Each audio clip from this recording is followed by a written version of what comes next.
మన గోదావరి, ఉభయ గోదావరి జిల్లాలో, అటు వెస్ట్ ఇటు ఈస్ట్. మన తూర్పు పశ్చిమ గోదావరి జిల్లాలో ఆనుకున్నది మన కోనసీమ జిల్లా. ఇక్కడ వరకు కరువు 1831, 1932 వరకు, ఇంచుమించు 34 వరకు, ఈ 3.5 సంవత్సరాల కరువు బీభత్సం అయిపోయింది మన ప్రాంతంలో. ఆ టైంలో ఎలా రాయబడి తెలుసు, చర్మం అట మన ఎముకలకు, మన పితరులు ఎముకలు కంటిపోయింది, అంత కరువు వచ్చింది ఆ టైంలో. సరిగ్గా అదే టైంలో సర్ ఆర్థర్ కాటన్ గారు మన ఇండియాకి ఇంజనీర్గా వచ్చాడు. ఆయన ఆ టైంలో వచ్చినప్పుడు వాళ్ళ ఇంట్లో పని మనిషి ఉంది. ఆ పని మనిషి పేరు లచ్చి. లచ్చి అని ఆవిడ అప్పుడు రాజమండ్రి కొంచెం 16 కిలోమీటర్ల దూరంలో ఉంటున్నారు, 10 మైళ్ళు 16 కిలోమీటర్ల దూరంలో ఉంటున్నారు వాళ్ళు. పని మనిషి అందట, అమ్మ నాకు ₹10 ఇవ్వండి, నేను పట్టణానికి పోయేస్తాను. ఆ రోజు పట్టణం మనకి ఏరియాకి రాజమండ్రి, నేను రాజమండ్రిలో వస్తాను, నాకు ₹10 ఇవ్వండి పని ఉందని చెప్తే వాళ్ళ ₹10 ఇస్తే ₹10 తెచ్చుకొని ఈవిడ ఏం కొనుక్కుందో తెలుసా, ఒక చిన్న బిడ్డను కొనుక్కొని ఇంటికి తీసుకెళ్తే, ఈ బిడ్డ నీకెందుకు అని అడిగితే, ఈ బిడ్డ నాకు జతగా ఉంటుందని కొనుక్కున్నాను అన్నదట. అంటే మనకి ఏమర్థమవుతుంది, ₹10 ఆ రోజు పసిపెట్టి నమ్మేశారు. దేనికి? ఫుడ్కి.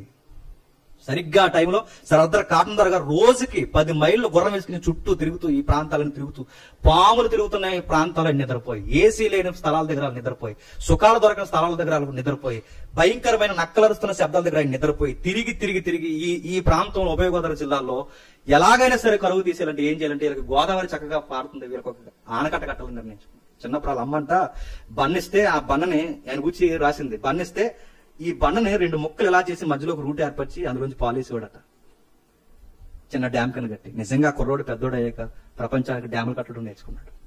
అయ్యా ఏం చేసాడు తెలుసా ఆయన, ఇక్కడ కరువు తీసేయాలంటే ఏం చేయాలి, ఈ ప్రజలకు పని చెప్పాలంటే ఏదో ఒక పని కల్పించాలి, డ్యామ్ కట్టాలి అని, మీకు భోజనం పెడతాను రండి, మీకు కూలి ఇస్తాను రండి అని చెప్పి భోజనం పెట్టి, కూలీ ఇచ్చి, అన్ని పనులు చేసి, ఈ పనులు చేస్తున్న టైంలో సరిగ్గా ఆ టైంలో ఇక్కడ మిషనరీలు తిరుగుతున్నారు. ఆ మిషనరీల పేరు GDM, Godavari delta machine.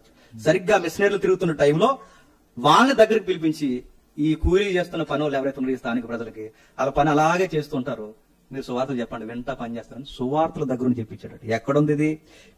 William Carey రాసిన ఆయన పుస్తకంలో 1990, ఆ పుస్తకంలో దాని పేరు సర్ ఆర్థర్ కాటన్ REKCSI.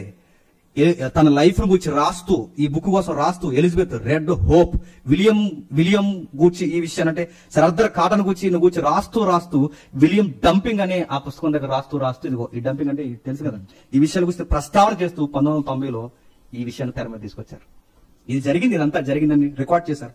ఈ కరువు కాటకాల్లో ప్రజలకు భోజనం పెట్టడానికి, ఈ కరువు కాటకాల్లో ప్రజలకు పని చెప్పి, ప్రజలు మంచోళ్ళని చేయడానికి, చివరికి మనుషులుగా మార్చడానికి సువార్తలు చెప్పి, పని చెప్పి భోజనం పెడితే ఈ రోజుగా ఆ ఆనకట్ట వల్ల మనం బతుకుతున్నాం. ఇప్పటికి బయటోడైనా మనోడైనా ఎవడైనా ఈ రోజుకి సర్ ఆర్థర్ కాటన్ గారిని గౌరవిస్తారు. ఇది కదా అన్యులు మనం రక్షించుకోవాల్సిన విధానం. మరొక మాట, సర్ ఆర్థర్ కాటన్ గారిని గోదావరిలో స్నానాలు చేస్తున్నప్పుడు, గోదావరిలోకి స్నానానికి దిగుతున్న ఏ మతస్థుడైనా సర్ ఆర్థర్ కాటన్ గారి కొరకు చిన్న ప్రార్థన చేసి స్నానాలు చేసేవాడు. ఇది చేయాల్సిన పని. ఇలా కదా మన అన్యులను రక్షించాల్సింది. సర్ ఆర్థర్ కాటన్ నువ్వు ఎందుకు ఇలా చేస్తున్నావు, నీకు డబ్బులు లేవు, మన ప్రభుత్వం నుంచి పంపించలేవు, నువ్వు వచ్చే చాలా అవి జరిగించిన కాడికి వచ్చేవయ్య అంటే, సార్ అలా రాలేను సార్, మాట ఇచ్చాను అన్నట్టు. ఎందుకంటే ఆయన ఒక క్రైస్తవుడు. అది కదా క్రైస్తవ విలువలు అంటే. ఇది కదా మనం కాపాడుకోవాల్సింది. ఎన్నో చరిత్రలు ఉన్నాయి.